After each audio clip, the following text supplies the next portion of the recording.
The impact on popular taste, ജനപ്രിയ അഭിരുചിയിലെ സ്വാധീനം അല്ലേ. The widespread coverage of entertainment in television, movie, magazine, book, and newspaper prompt us to consider how the mass media shape popular taste. If we were asked to ask an individual presumed to have literacy or aesthetic cultivation whether mass communication has impacted popular taste, they would clearly likely answer in the affirmative. അതായത് നമ്മളിപ്പോ സാഹിത്യം എന്താണോ, സൗന്ദര്യാത്മകം എന്താണോ, അതൊന്നുമല്ല. ചർച്ച എന്താ mainly? Entertainment create ചെയ്യുന്നുണ്ടോ? കുറച്ചുകൂടെ വിനോദം ക്രിയേറ്റ് ചെയ്യുന്നുണ്ടോ? കുറച്ചുകൂടെ രസകരമായിട്ട് കൊണ്ടുണ്ടോ? നിങ്ങൾ ആലോചിച്ച് നോക്കി. ഇപ്പോൾ മീഡിയ തന്നെ, ഇപ്പം ന്യൂസ് മീഡിയ തന്നെ കേരളത്തിലെ സ്വഭാവം.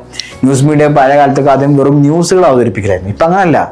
ഇപ്പം അതിനെ കുറച്ചുകൂടെ എന്താണ്, വെറുതെ കുറെ കാവ്യാത്മകമായിട്ട് ചർച്ച ചെയ്യുകയോ തല്ലുകൂടുകയോ അല്ലെങ്കിൽ എന്തെങ്കിലും ഒരു മാർക്കറ്റിംഗ് കിട്ടാൻ വേണ്ടി എന്തെങ്കിലും ഉണ്ടാക്കുകയോ അല്ലെങ്കിൽ ആസ്വാദികരമായിട്ട് എന്തെങ്കിലും കൊണ്ടുവരികയൊക്കെ ചെയ്യുന്ന രൂപമാണ്.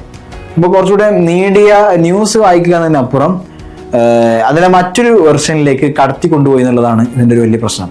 അപ്പോൾ അതാണ് ശരിക്കും ഇത് പോപ്പുലർ ടേസ്റ്റ്, ജനപ്രിയ അഭിരുചിയിലെ സ്വാധീനം വരുന്നത്. ഇപ്പോൾ നിങ്ങളെന്നെ എടുത്ത് നോക്കിയാൽ മനസ്സിലാവും, ഒരു വിഷയത്തെക്കുറിച്ചുള്ള എക്സ്പ്ലെയിനറാണ് ഏറ്റവും കൂടുതൽ മനുഷ്യൻ കാണുന്നത്, അതോ ഒരു കോമഡി ഷോ ആണോ? ഇപ്പോൾ ഒരു കോമഡി ഷോ ഒക്കെ യൂട്യൂബിൽ അപ്ലോഡ് ചെയ്ത് കഴിഞ്ഞാൽ ഒരു ദിവസത്തിനുള്ളിൽ എത്ര നല്ല വ്യൂസ് കയറി പോകും.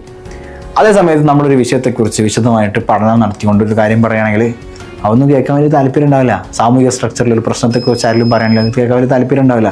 അല്ലെങ്കിൽ ഒരു പരിഹാരം, ജനങ്ങൾക്ക് ഒരു പരിഹാരം പറഞ്ഞു കൊടുക്കില്ല, അത് കേൾക്കാൻ താല്പര്യം ഉണ്ടാവില്ല. അതിനേക്കാൾ കൂടുതൽ താല്പര്യം എന്തായിരിക്കും? ഒരു എന്റർടൈൻമെന്റ്. അപ്പോൾ ജനപ്രിയ അഭിരുചി ഏതാണെന്ന് നോക്കിയിട്ട് ആ അഭിരുചിക്കനുസരിച്ച് പ്രവർത്തിക്കുകയും ചെയ്യാണ് ആര്? മീഡിയ. അത് ആരോ നന്നായിട്ട് ബാധിക്കും. ഇൻഫർമേഷൻ കിട്ടാൻ വേണ്ടിയിട്ട് പ്രവർത്തിക്കുന്ന അല്ലെങ്കിൽ ഇൻഫർമേഷൻ വേണ്ടി നോക്കുന്ന നമ്മളെ നല്ലതായിട്ട് ബാധിക്കും.